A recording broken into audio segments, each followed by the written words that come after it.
Well, Now the breakdown diodes. Now breakdown कहां पर सुना है तुम लोगों ने? लास्ट क्लास जब हम लोग रिवर्स बायस पढ़ रहे थे, so I told you that the voltage versus current graph, forward bias में it creates a graph like this. We call this knee voltage, and as we increase the potential difference, the current increases. But in reverse bias क्या होता है? यहाँ पर current बहुत कम होता है up to a long distance, and then at a certain point potential difference इतना ज्यादा हो जाता है कि it creates a breakdown. और जहां पर ब्रेकडाउन होता है हम लोग उसको ब्रेकडाउन वोल्टेज बोलते हैं. ब्रेकडाउन मतलब क्या? रिवर्स बायस में हम लोगों ने क्या पढ़ा है? क्या होता है? पोटेंशियल बैरियर क्या होता है? बड़ा हो जाता है. सो पोटेंशियल बैरियर अगर बड़ा हो जाएगा मतलब deflation layer increases in size. Increase करेगा तो वो क्या करेगा? वो चार्जेस को उसके अंदर से फ्लो करना अलाउ नहीं करेगा. सो अगर चार्जेस को उसका अंदर से फ्लो करना अलाउ नहीं करेगा तो क्या होगा? If it does not allow the charges to flow through it, तब क्या होगा? लेकिन पोटेंशियल डिफरेंस तो हम लोग बढ़ाते जा रहे हैं ना. सो एक पॉइंट आएगा when the bondings which are formed, they will not be able to hold the huge amount of potential difference. The strong electric field will apply force on all the bonding and break those bondings. So एक instant में when it breaks all the bondings, huge number of charge carriers create हो जाएगा और suddenly it will act like a conductor. और उसमें क्या होगा? बहुत सारा करंट एक साथ फ्लो करने लग जाएगा. But the funny thing is उसका पोटेंशियल डिफरेंस जो होगा वो क्या होगा? कांस्टेंट रहेगा. पोटेंशियल डिफरेंस चेंज नहीं करेगा. ब्रेकडाउन वोल्टेज एक फिक्स्ड वोल्टेज है. वो ब्रेकडाउन वोल्टेज से कांस्टेंट वोल्टेज में बहुत ज्यादा अमाउंट ऑफ करंट उसमें से फ्लो करने लगेगा. ठीक है, तो इसको हम लोग यूज कर सकते हैं. There is a use of this as a voltage regulator. कैसे वो हम सिखाएंगे, लेकिन उससे पहले ये चीज जानना जरूरी है कि ये ब्रेकडाउन डायोड्स दो टाइप का होता है. एक है ज़ीनर डायोड, एक है ज़ीनर डायोड जिसको हम लोग वोल्टेज स्टेबलाइजर में यूज करते हैं, और एक है एवलांच डायोड. एवलांच डायोड, ठीक है. एक है ज़ीनर डायोड, एक है एवलांच डायोड. अब ये ज़ीनर डायोड का काम क्या होता है? ज़ीनर डायोड का काम होता है वोल्टेज स्टेबलाइज करना. लेकिन ये काम कैसे करता है और ये दो अलग अलग टाइप ऑफ ब्रेकडाउन क्यों होता है, थोड़ा ध्यान से सुनिए. दो अलग अलग टाइप ऑफ ब्रेकडाउन इसलिए हम लोग कंसिडर करते हैं. एक में ब्रेकडाउन होने के बाद वो डायोड स्टिल यूजेबल रहता है, मतलब डायोड खराब नहीं हो जाता है. उसके अंदर सिर्फ बॉन्ड से ब्रेक करते हैं, एज अ होल उसमें कोई डिस्ट्रक्शन नहीं होता है. लेकिन एवलांच में क्या होता है? एज अ होल पूरा डिस्ट्रॉय हो जाता है. मतलब उसका अंदर बॉन्डिंग्स इतना बुरी तरीके से टूटता है कि पूरा वो जो डायोड है वो खराब हो जाता है. उसको हम लोग फिर से रीयूज नहीं कर सकते हैं. अब तुम बोलोगे कि सर ज़ीनर में भी आप बोले कि बॉन्ड्स ब्रेक हो रहा है तो फिर उसको रीयूज कैसे कर सकते हैं? तो एक्चुअली में ज़ीनर डायोड में क्या होता है? बॉन्ड्स ब्रेक नहीं होता है. सारा बॉन्ड्स फॉर्म्ड ही रहता है. सिर्फ पोटेंशियल डिफरेंस इतना स्ट्रांग हो जाता है, it creates a tunnelling effect. What do you mean by tunnelling effect? Tunnelling effect हम क्या है? देखो बहुत सिंपल सा इफेक्ट है, समझ में आएगा. Potential barrier is creating a barrier, right? So इसको हम लोग फिजिकली सोचेंगे तो ऐसे मान लीजिए रूम के अंदर एक वॉल लगा दिया है, so that wall is acting as a barrier. हम लोग इधर भी पानी रख दिया, इधर भी पानी रख दिया, लेकिन they can not mix because of this barrier. ठीक है, अब पानी का अगर हाइट बहुत ज्यादा हो जाएगा तो क्या होगा? प्रेशर बहुत स्ट्रांग होगा, तो वो क्या कर सकता है? ये जो वॉल है वहां पर कुछ नहीं, होल नहीं, कुछ क्रैक्स क्रिएट कर सकता है, जिसमें due to the high pressure current मतलब वाटर फ्लो करके निकल जाएगा. लेकिन अगर प्रेशर रिड्यूस कर दो तब वो वाटर निकलने नहीं देगा. समझ में आया ना? So it acts like that. लेकिन एवलांच ब्रेकडाउन में क्या होता है? एवलांच ब्रेकडाउन में ये जो बीच में वॉल है ये पूरा वॉल ही टूट जाता है and the water just simply passes through, और फिर से वो वाट रिक्रिएट नहीं होता है. समझ में आया? Is that clear? Now the question is, how do you use this Zener diode to stabilize the voltage? Voltage stabilizer के हिसाब से इसको कैसे हम लोग यूज कर सकते हैं? So this is a very important thing. Zener diet का एक अलग रिप्रेजेंटेशन है। हम लोग जीनर डायट को रिप्रेजेंट करते हैं इसका ये पोर्शन में दो किंग्स डाल के, ठीक है। So it forms a Z, that's why we call it zener diode. समझ में आया? जल्दी से ये बना लो quickly. This is the symbol of a zener diode. Normal diode में क्या होता है? एक एरो और एक स्ट्रेट लाइन। जीनर डायट में दो एंड में दो किंग रहता है। Is that clear? पूरा एक्सप्लेन बोल रहा हूं मैं?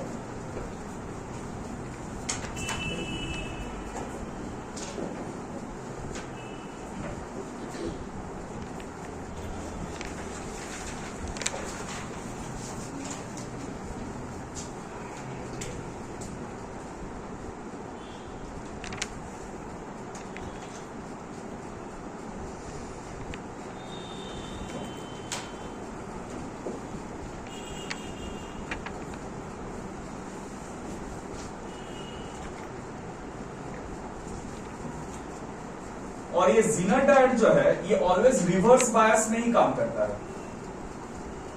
It always works on the reverse bias.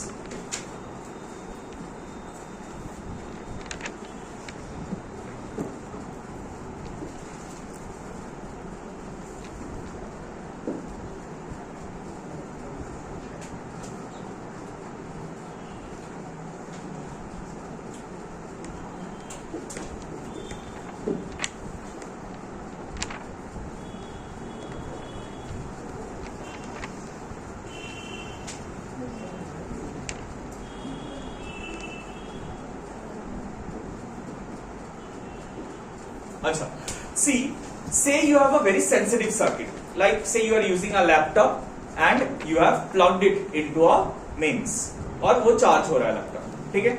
अगर उसमें laptop works fine eight 9 volt, but अगर 9 वोल्ट से ज्यादा आ जाता है तो वो लैपटॉप का सर्किट को फ्राई कर सकता है, मतलब खराब कर सकता है, ठीक है। तो उसमें तुम्हारा लैपटॉप पूरा खराब हो जाने का चांस है। तो वहां पर हम लोग क्या करते हैं, एक वोल्टेज, छोटा सा वोल्टेज रेगुलेटर लगा देते हैं।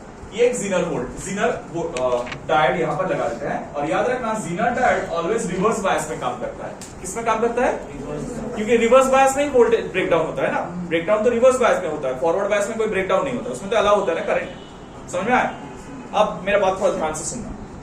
मान लो तुम्हारा जो लैपटॉप है वो कितना वोल्ट पे काम करता है? तुमको 9 वोल्ट चाहिए, 9 वोल्ट से ज्यादा नहीं चाहिए। लेकिन मान लो यहां से जो पोटेंशियल डिफरेंस आ रहा है ये जनरली 9 वोल्ट देता है, लेकिन कभी कभार there can be a voltage fluctuation, जिसमें मान लो वो 15 वोल्ट या 20 वोल्ट तक चला जाता है। Are you getting me? So how does this Zener diode work? देखो अभी थोड़ी देर पहले मैंने ग्राफ बनाया था, ये फॉरवर्ड बायसिंग के लिए था और रिवर्स बायसिंग के लिए ऐसे आके एक पॉइंट में वो ब्रेकडाउन कर रहा था। सो ये ब्रेकडाउन वोल्टेज को मैंने क्या बोला? VB। सो हम लोग ये जीनर डायोड ऐसे चूज करते हैं ताकि ये ब्रेकडाउन वोल्टेज कितना बने? कितना बने breakdown voltage? 9 volt. Exactly 9 volt का ब्रेकडाउन वोल्टेज बने।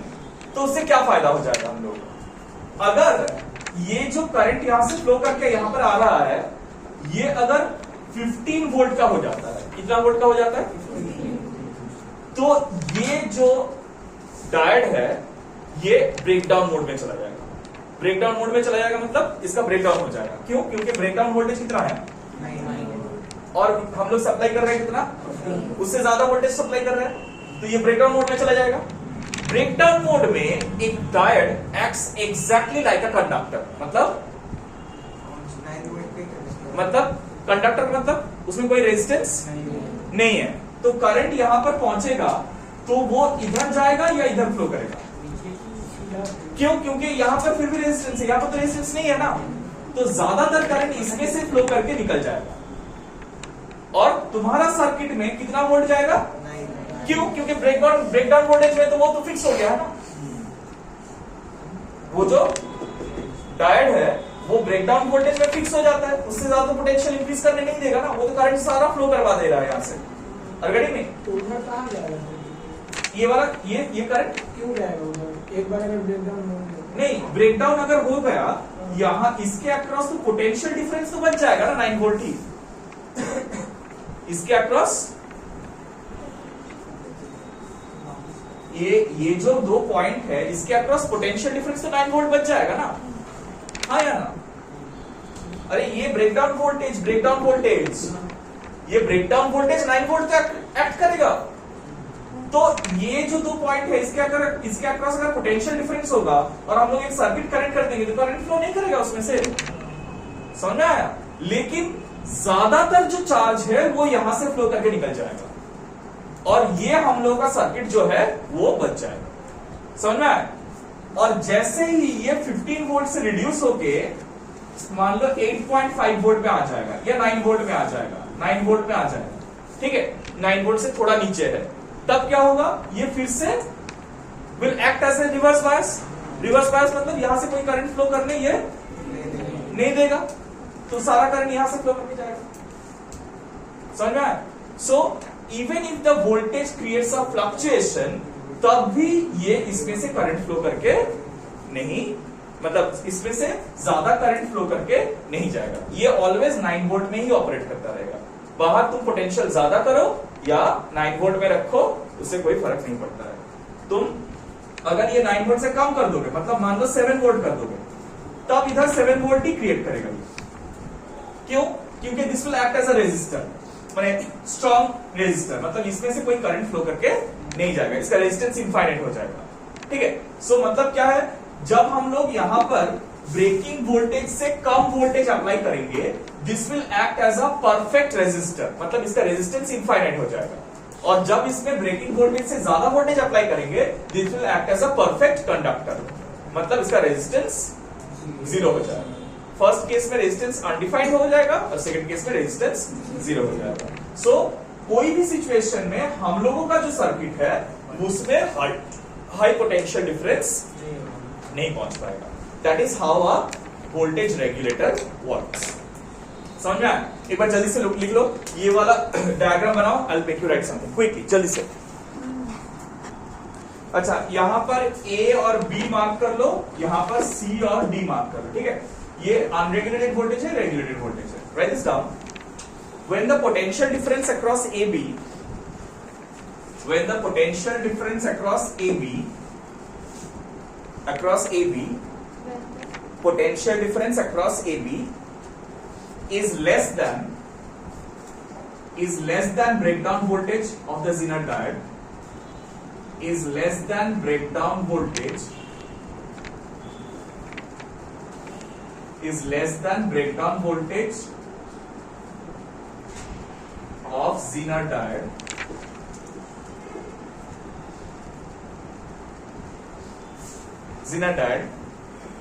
then the diode acts as a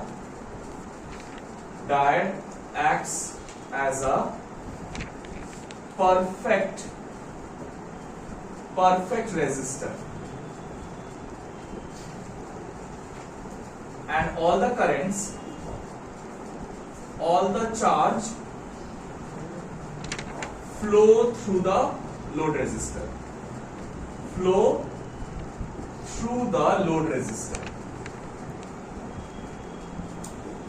all the charge flow through the load resistor। समझ आया? माने ब्रेकडाउन है नहीं, लेस देन ब्रेकडाउन वोल्टेज है, तो लेस देन ब्रेकडाउन वोल्टेज होने से क्या होगा? ब्रेकडाउन नहीं होगा और वो एक्ट करेगा as a resistor. Clear? Is that clear to all of you? Next, if VAB is greater than VB, breakdown voltage, greater than breakdown voltage of Zener diode, then the diode acts as a perfect conductor,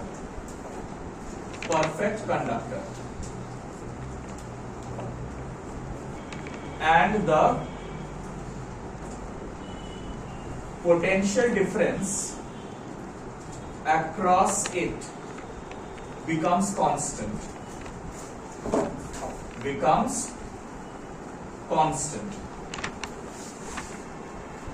potential difference it becomes constant. Thus, the load resistance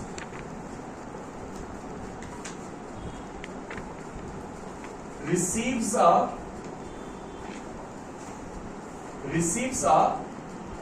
constant potential difference. Constant potential difference receives a constant potential difference, but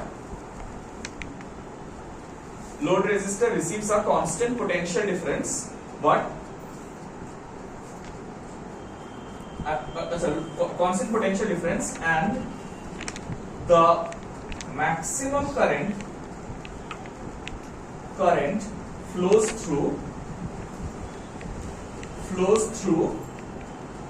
the diode,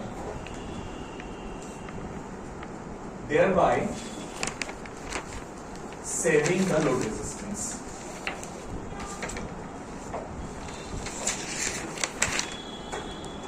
Thereby saving the load resistance. Saving the load resistance.